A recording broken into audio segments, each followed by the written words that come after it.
जमीन से जुड़े हुए नेता थे। यानी आपके कहने का मतलब अखिलेश जी जमीन से जुड़े हुए नहीं? मुलायम सिंह जी की याददाश्त इतनी तेज थी। हर पार्टी में या संगठन में कुछ ऐसे लोग होते हैं, मुलायम सिंह जी के अंदर अभी उनकी जो प्रॉपर्टी है, जो गुण है, अभी थोड़ा समय लगेगा कि जो पार्टी में तो रहते हैं केवल छवि चमकाने के लिए। मीडिया जो है अब हर बात को हाइप करके बताती है, लेकिन इसमें कोई सच्चाई नहीं है, किसी तरह की कोई गुटबाजी नहीं है। ये मीडिया में लोग इस तरह की चीज़ें उछालते हैं, ये दुष्प्रचार भी है। या कब्जे में लेने की भारतीय जनता पार्टी कोशिश की है। 400 सीट जीत जाएंगे तो संविधान को हम बदल देंगे। सरकार को, ये जुल्मी सरकार है, जो पीडीए के लोग हैं उन पर जुल्म कर रही है, जाति कर रही है। आज के वर्तमान परिवेश में केवल मुट्ठी भर लोग सत्ता पे काबिज हैं। नहीं, ये सही नहीं है, ये गलत है। नहीं, भाजपा से हमारी विचारधारा से जमीन आसमान का अंतर है। जातिवाद, ये ऊंच नीच का भेदभाव बने रहना चाहिए। आवाज को दबाने का काम कर रही है ना पुलिस को, तो एक मोहरा बना दिया जा रहा है। मौजूद हैं हम लखनऊ के रिवर फ्रंट पे। आज हमारे साथ एक शख्सियत मौजूद हैं जिनका नाम है HD भारती। ये झांसी में प्रोफेसर पद पर तैनात हैं और समाजवादी पार्टी में प्रवक्ता भी हैं। मूलतः रहने वाले ये देवरिया के सलेमपुर के हैं। आइए इनसे जानते हैं इनके समाजवादी विचारधारा क्या है। नमस्कार जी। नमस्कार। तो आज आपसे जो मुलाकात हुई तो हम यही जानना चाहते हैं कि आज समाजवादी पार्टी में आप कब जुड़े, क्या विचारधारा रही, क्या सोच रही, फिर वही पार्टी ज्वाइन करने का आपका क्या मकसद रहा?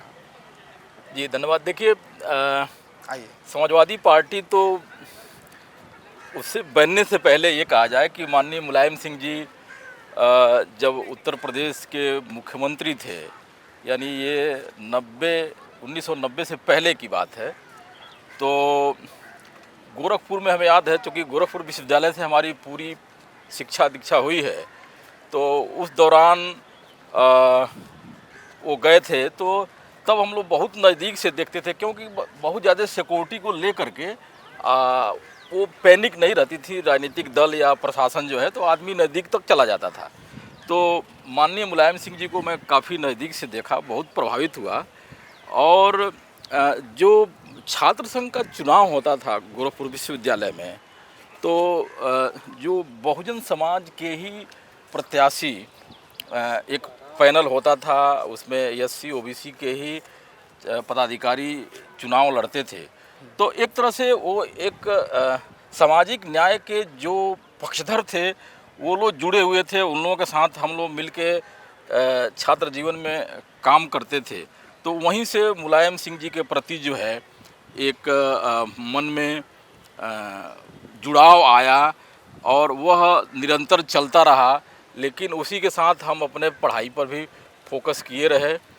और आज जो है पार्टी अध्यक्ष आदरणीय अखिलेश यादव जी ने समझा कि हाँ, इन्हें जो है एक प्रवक्ता का महत्वपूर्ण जो है इनको जिम्मेदारी दी जा सकती है और ये निर्वहन कर सकते हैं। यानी मुलाकात आपकी होती रहती है? जी, हाँ, बीच बीच में होती रहती है। तो आपके विचार आदान प्रदान होते रहते हैं? हाँ, जी। और कभी कोई ऐसा नहीं लगा कि जब मुलायम सिंह जी थे तब कुछ और बात थी, अब अखिलेश जी हैं तो कुछ और बात है? देखिए, चूँकि मुलायम सिंह जी, ये कहा जाए कि जमीन से जुड़े हुए नेता थे। यानी आपके कहने का मतलब अखिलेश जी जमीन से जुड़े हुए नहीं? नहीं है, बिल्कुल है, ऐसा नहीं है। लेकिन मुलायम सिंह जी की बात कुछ और थी। मुलायम सिंह जी की याददाश्त इतनी तेज थी कि एक वो छोटे कार्यकर्ता का भी वो नाम से जानते थे, बहुत सारे हजारों लोगों को नाम से जानते थे। तो ये उनके अंदर ये खास बात थी। वैसे वो प्रॉपर्टी हमारे पार्टी अध्यक्ष आदरणीय अखिलेश यादव जी के भी अंदर आ गई है, क्योंकि कभी कोई अगर बोलता है हाँ, बस हम जानते हैं तुम्हें जो है, तो ये इस तरह की है। लेकिन मुलायम सिंह जी के अंदर अभी उनकी जो प्रॉपर्टी है, जो गुण है, अभी थोड़ा समय लगेगा। उसके लिए अभी मेहनत करना चाहिए हम सबको मिल करके। अभी पूर्ण रूप से आपके कहने का मतलब परिपक्व नहीं हो पाए हैं राजनीति में? नहीं, परिपक्व तो हो गए हैं। देखिए, जो 5 साल जो सरकार चलाया, परिपक्वता में कमी नहीं है। लेकिन ये है कि अभी मुलायम सिंह जी के लेवल पर आने में समय लगेगा और वो दिन दूर नहीं है।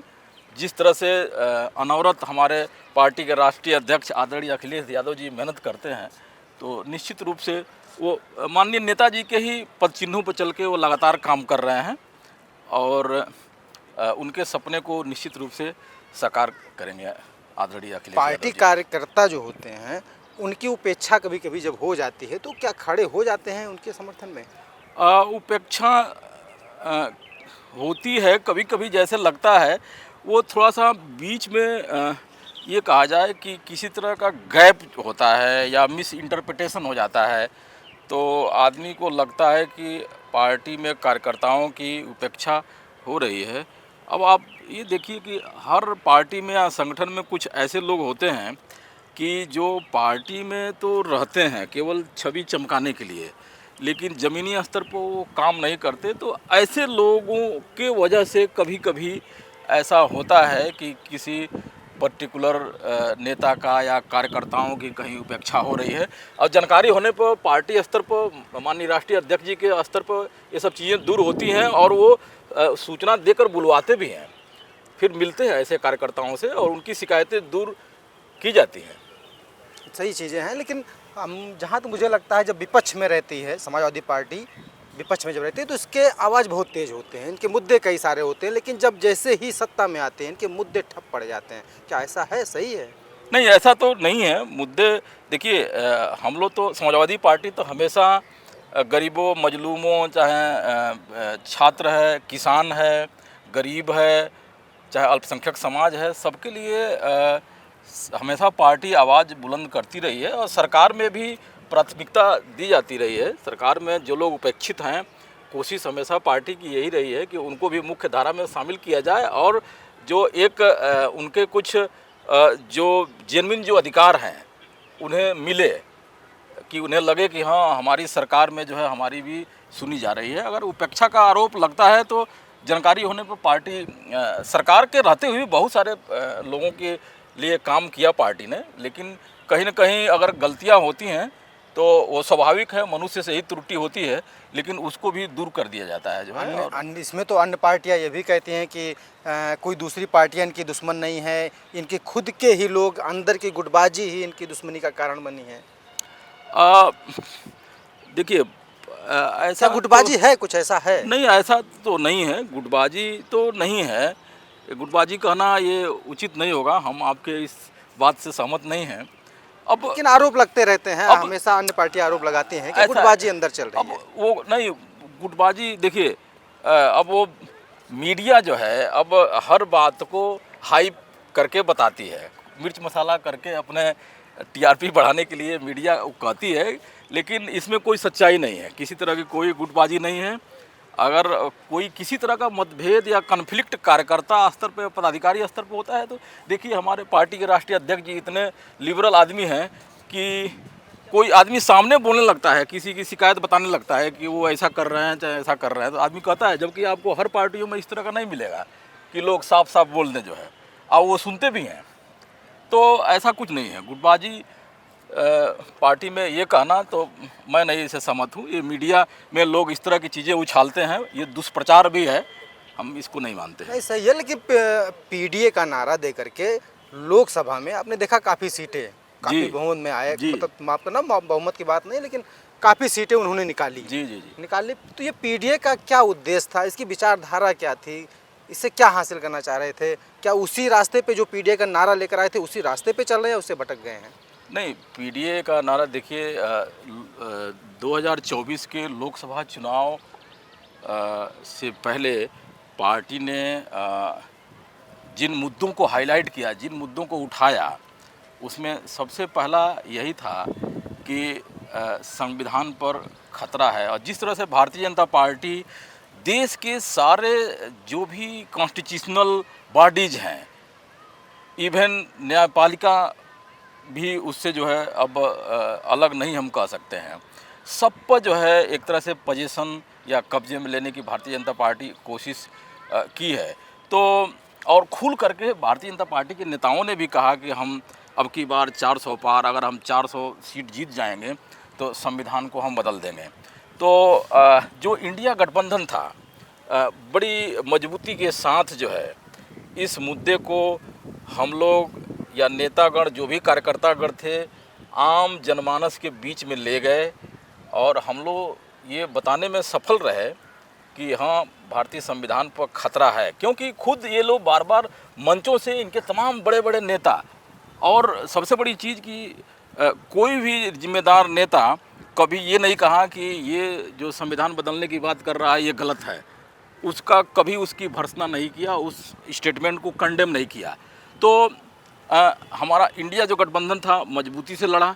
जहाँ तक पीडीए की बात है तो जो पिछड़ा, दलित और अल्पसंख्यक, जो देखिए कौन है आज के वर्तमान परिवेश में, केवल मुट्ठी भर लोग सत्ता पे काबिज हैं, और जबकि पिछड़ा, दलित, अल्पसंख्यक पर वो राज कर रहे हैं। वोट हमारा ही लेते हैं और पूरे 5 साल तक हमारे लोगों का उत्पीड़न करते हैं। तो उत्पीड़न कराता कौन है? तो उत्पीड़न जो सरकार में बैठे हैं, क्यों आपकी सत्ता तो जब रही, आपकी जब सत्ता रही है तो माता प्रसाद पांडे ये तो पीडीए से नहीं है, ये विधानसभा अध्यक्ष बनाए जाते हैं, और जब सत्ता खत्म हो जाती है तो नेता प्रतिपक्ष बना दिए जाते हैं। तो क्या पीडीए की विचारधारा पे चल रही है आपकी? नहीं, चूँकि देखिए आपका प्रश्न जो है ये जेन्युइन है। समाजवादी पार्टी जाति की राजनीति नहीं करती है। जिस तरह से भारतीय जनता पार्टी खुल करके जाति की राजनीति, जाति और धर्म, नस्ल और संप्रदाय की राजनीति करती है, उस तरह से समाजवादी लोग नहीं करते हैं। समाजवाद का ही जो ओरिजिन रहा है, इवोल्यूशन रहा है, वो जाति और धर्म और भेद और नस्ल के आधार पर नहीं रहा है। हम पीडीए का मतलब क्या समझें? तो पीडीए तो जो भी वंचित समाज के लोग हैं, चाहे वो दलित हो या पिछड़ा हो या अल्पसंख्यक हो, वो सभी लोगों को हम लोगों ने पीडीए माना है। पीडीए में वो हैं और हमारे साथ वो इंटैक्ट हैं, वो मजबूती से साथ हमारे खड़े हैं। पीडीए का हमारा जो वो था, जो हमारा नारा है या जो विचारधारा है पार्टी की, जो कॉन्सेप्ट है, उसको पार्टी लेके चल रही है। और 2024 के लोकसभा के चुनाव में पीडीए की एकजुटता ने ही भारतीय जनता पार्टी को उत्तर प्रदेश में मजबूत तरीके से उनको परास्त किया। और हम उम्मीद करेंगे कि 2027 के भी चुनाव में हम अपने इस इतिहास को दोहराएं और इस तरह के सरकार को, ये जुल्मी सरकार है, ये हर कदम कदम पर जो पीडीए के लोग हैं उन पर जुल्म कर रही है, जाति कर रही है, और उनको किसी तरह की कोई भागीदारी नहीं मिल रही है। तो हम लोग चाहेंगे कि हमारी एकजुटता आगे बरकरार रहे और इनको हम सत्ता से हम बेदखल करें। आपकी पार्टी हमेशा युवाओं की बात करती है, लेकिन जब टिकट देने की बात आती है तो 50+ के लोगों पर ही भरोसा जताती है, तो ऐसा क्यों? नहीं, देखिए उसमें चूँकि ये लगता है, ये सभी पार्टियों में है कि नहीं, हम आपकी पार्टी की विशेष बात कर रहे हैं कि वो युवाओं की बात करती है, फिर 50+ को ही टिकट क्यों दिया नहीं जाता है? ऐसा तो नहीं है, ऐसा नहीं है। चूँकि देखिए क्षेत्रों में जो काम करने वाले जो लोग भी हैं, कार्यकर्ता हैं, जो समाज के हित में काम कर रहा है, पार्टी के लिए लगातार काम कर रहा है, क्षेत्र में बना हुआ है, वो चाहे वो 50 का ऊपर का है या आप बहुत युवा है, तो अगर वो डिजर्व कर रहा है, तो चूँकि पार्टी ओपिनियन लेती है, संगठन स्तर से भी ये चीज़ें आती हैं, फीडबैक आता है। ये ओपिनियन में आपका क्या देखा जाता है? पैसा, प्रभाव या फिर विचारधारा, क्या देकर टिकट बांटती है? नहीं, सही बात तो यह है कि ये सारी चीज़ें देखी जाती हैं। देखिए सारी चीज़ें यानी पैसा भी देखा जाता है, प्रभाव भी। आज के समय में देखिए, आज के समय में जो चुनाव आयोग ने एक लिमिट बनाया कि विधानसभा में चुनाव के लिए इतना खर्च करना है, लोकसभा के लिए इतना खर्च करना है। चुनाव अब वो समय नहीं रहा कि पहले चुनाव लोग साइकिल से घूम के और प्रचार करके चुनाव जीत जाते थे, कि ये कोशिश की जाती है हमेशा युवाओं को मौका देने की।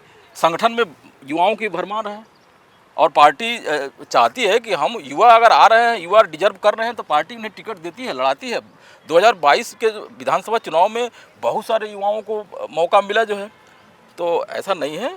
अब ठीक है, 50 से जिनकी अधिक उम्र है, वो जनता के बीच काम किए हैं, लंबे अनुभव उनका है, लंबे समय से हैं, तो ऐसे लोग काम कर रहे हैं, तो उनको तो वरीयता पार्टी देती ही है। तो विपक्ष के लोग कहते हैं कि आपकी पार्टी जमीनी स्तर से बिल्कुल कट चुकी है, अब तो केवल ट्विटर पर और प्रेस कॉन्फ्रेंस पे ही बची है। क्या सही है, क्या है? नहीं, ये सही नहीं है, ये गलत है।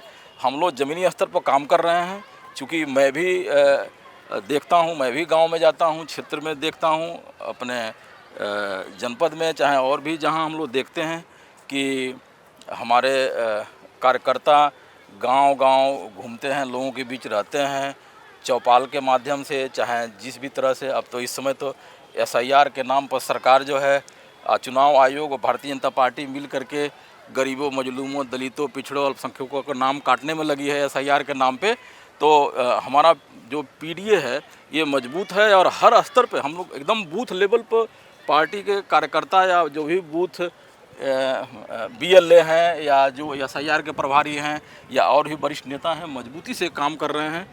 तो ये ऐसा नहीं है कि अच्छा, एक बात और कहेंगे, यदि इस बार भाजपा आपको टिकट दे दे कि आप विधायक के चुनाव लड़ लेंगे, तो क्या समाजवादी पार्टी में रहेंगे या छोड़ के निकल लेंगे? नहीं, भाजपा से हमारी विचारधारा से जमीन आसमान का अंतर है। नहीं, टिकट लेंगे या नहीं, ये ना, कोई सवाल नहीं उठता है। हम सामाजिक न्याय के पैरोकार हैं, हम सामाजिक न्याय में विश्वास करते हैं।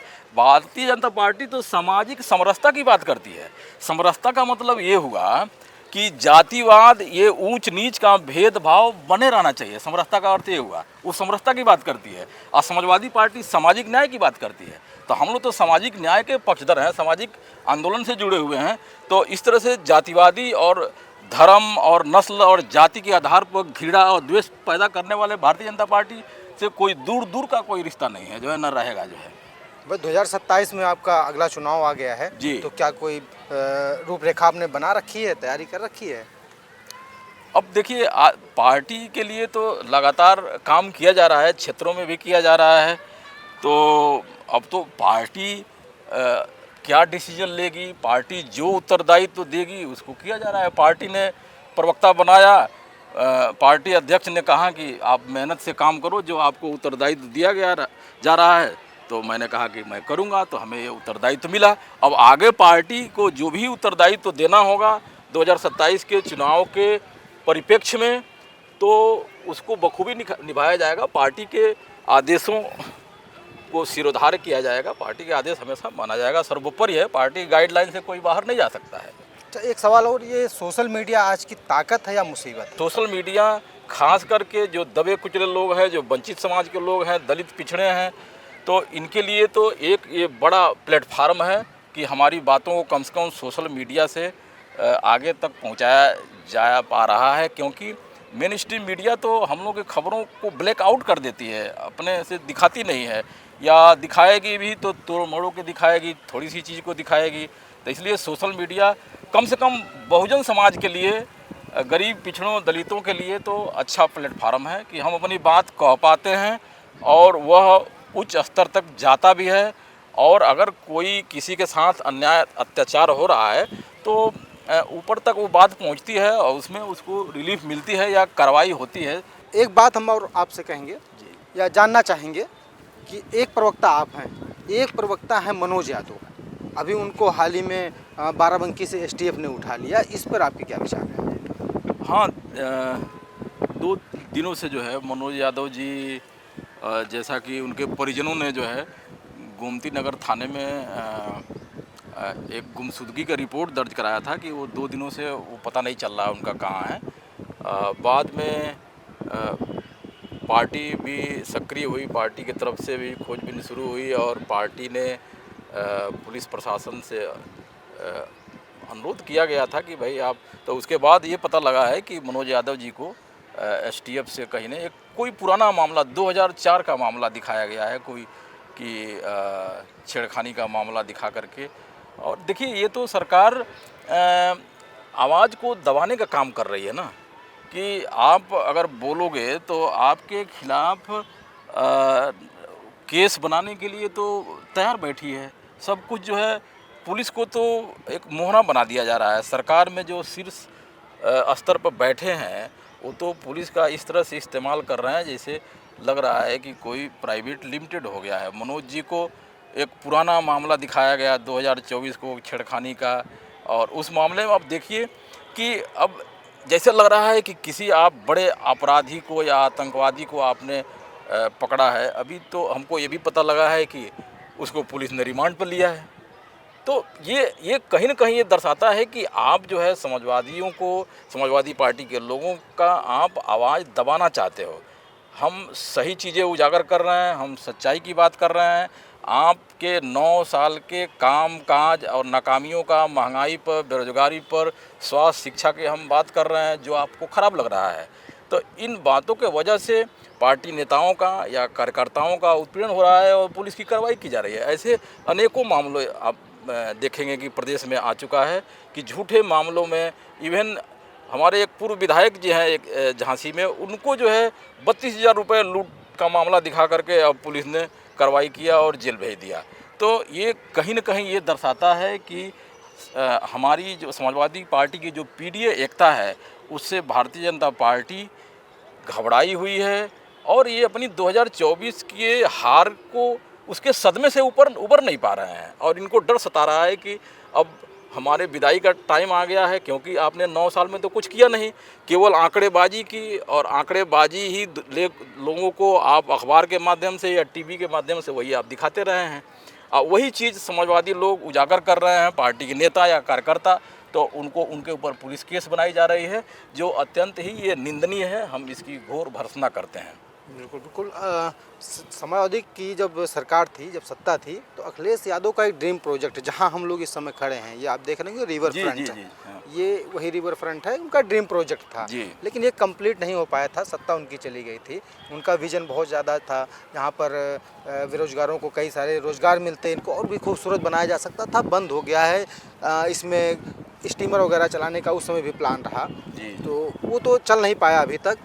पानी भी यहाँ का काफ़ी दूषित आपको भी दिख रहा होगा, तो इस पे आपका क्या विचार है, क्या लगता है? हाँ देखिए, क्या सरकार आएगी तो फिर से ये इस पर काम किया जाएगा? यह बहुत अच्छी परियोजना थी समाजवादी पार्टी की सरकार का। हमारे पार्टी अध्यक्ष आदरणीय अखिलेश यादव जी तत्काल मुख्यमंत्री का ये एक स्वर्णिम प्रोजेक्ट था और उस समय शुरू में ये प्रोजेक्ट करीब 650-700 करोड़ रुपए का था, लेकिन जब काम शुरू हुआ तो इसमें प्रोजेक्ट में जो खर्च थे वो बढ़ गए, तो लगभग 1500 करोड़ रुपए का खर्च। सरकार का उद्देश्य था कि डायाफ्राम बनाना, सौंदर्यीकरण करना और इसमें जो ट्रैक बनाना था और इसके सौंदर्यीकरण करके उद्देश्य ये था कि हम जो है इसको ऐसा बनाएं कि इससे सरकार की आय भी बढ़े, आर्थिक समृद्धि हो सरकार को, क्योंकि जब सौंदर्यीकरण होगा तभी लोग आएंगे इसको देखने के लिए और यहाँ पर इसका जो देखेंगे कि हमारी सरकार ने क्या किया। लेकिन ये प्रोजेक्ट एक तरह से पूरा नहीं हुआ, ठीक है। अब आज मैं देख रहा हूँ कि गोमती नदी का ये हाल है कि जैसे इसमें का पानी ये लग रहा है कि इस तरह का पानी तो शहरों में नाले में पानी होते हैं, इस तरह का पानी है। सारे जो भी सीवेज लाइन है सब पूरे लखनऊ का पानी इस नदी में गिर रहा है। अभी हमने 1 हफ्ते पहले हमने मीडिया में ही देखा कि सरकार इसमें स्टीमर चलाएगी, जहाज़ चलाएगी। आप 9 साल तक तो आपको होश नहीं आया, 9 साल तक आपने तो कुछ नहीं किया। और इस गंदे पानी में अगर हम साइंटिफिक दृष्टि से देखें, अगर इसका विश्लेषण किया जाए तो इसमें जो कोलीफॉर्म बैक्टीरिया है, जो सबसे जहरीली बैक्टीरिया, इसमें पता नहीं, इसमें जो मानक है उसके तो हम जानते हैं 1000 गुना अधिक इसमें कोलीफॉर्म बैक्टीरिया होगी। पीने का तो कोई इसमें सवाल नहीं उठता है। इसमें तो शहर का पूरा गार्बेज, कचरा सब इसमें बह रहा है। अब ये नदी अपना अस्तित्व खो देगी अगर ऐसे ही रहेगा, तो ये सरकार की नाकामी को दर्शा रही है। और सरकार केवल रिवर फ्रंट में, आप देखे होंगे कि बीच में सरकार ने शुरू में भी कहा था कि रिवर फ्रंट के निर्माण में अनियमितता हुई, तो सरकार उसके बाद सो गई। सरकार ने अगर अनियमितता हुई तो उसको उजागर करना चाहिए था कि इसमें क्या अनियमितता हुई। तो सरकार ने उसके बाद इस रिवर फ्रंट को उसी के हाल पर छोड़ दिया। आज जो ये दशा है, ये सरकार की यह अदूरदर्शिता को दिखाता है कि सरकार अगर मेंटेनेंस करती, रखरखाव करती और सीवेज ट्रीटमेंट अगर प्लांट लगा होता तो आज पूरे लखनऊ के नलियों का कचरा ये नदी में नहीं गिरता। बिल्कुल सामने ही दिख रहा है यहाँ पर कि ये कितना गिर रहा है, प्रतिदिन जो है कितना टन इसमें कचरा गिरता होगा। तो गोमती नदी की तो दशा बहुत ही ख़राब है। इसका जल तो बिल्कुल वो जल ही नहीं है, नाले का पानी है। लेकिन गोमती रिवर फ्रंट अगर आज इसका मेंटेनेंस हुआ होता, सरकार थोड़ा और इसका इनोवेशन की होती, तो निश्चित रूप से आर्थिक आय सरकार की बढ़ी होती। बिल्कुल बिल्कुल। आप एक प्रवक्ता हैं, तो समाजवादी पार्टी के प्रवक्ता हैं, तो उत्तर प्रदेश की जनता को आपका क्या संदेश रहेगा? देखिए, हम तो यही कहना चाहेंगे अपने कार्यकर्ताओं से, या जहाँ तक ये बात जाए कि सरकार को आपने देख लिया, 2 टर्म हो गया योगी सरकार का, 9 साल आपने देख लिया, लेकिन रोज़गार के मुद्दे पे और महंगाई और शिक्षा के मुद्दे पर सरकार पूर्णतः फेल रही है। जहाँ प्राथमिक विद्यालय 8,500 या 8,000 के लगभग प्राथमिक स्कूल जब बंद हो गए, तो और सरकार ने आपने देख लिया कि रोज़गार के नाम पर भी बिल्कुल फिसडी। तो ऐसे सरकार को जो लॉ एंड ऑर्डर बेहतर होने का ढिढोरा पीटती है और लोगों का इनकाउंटर करती है, ऐसे सरकार को तो अब जाना ही बेहतर है। और हमारे जो समाजवादी विचार हैं, जो सबके लिए समाजवादी पार्टी काम करना चाहती है, विशेष रूप से जो दलित, पिछड़े और अल्पसंख्यक लोग हैं, इसके साथ साथ जो इस सरकार से जो पीड़ित हैं, जो सवर्ण समाज में भी बहुत सारे लोग हैं, एक बड़ा तबका है, आप देखे होंगे कि अब वो उस पर टिप्पणी करना उचित नहीं है, लेकिन सरकार में रहकर भी कुछ लोग जो हैं ऐसे हैं कि वो उनका उत्पीड़न हो रहा है, उनकी कोई सुनवाई नहीं हो रही है। तो ऐसे सभी लोगों से हमारा निवेदन है कि समाजवादी पार्टी को आप मजबूती दें और इस सरकार को आप सत्ता से बाहर करें। बहुत अच्छा लगा आपसे बात करके। धन्यवाद।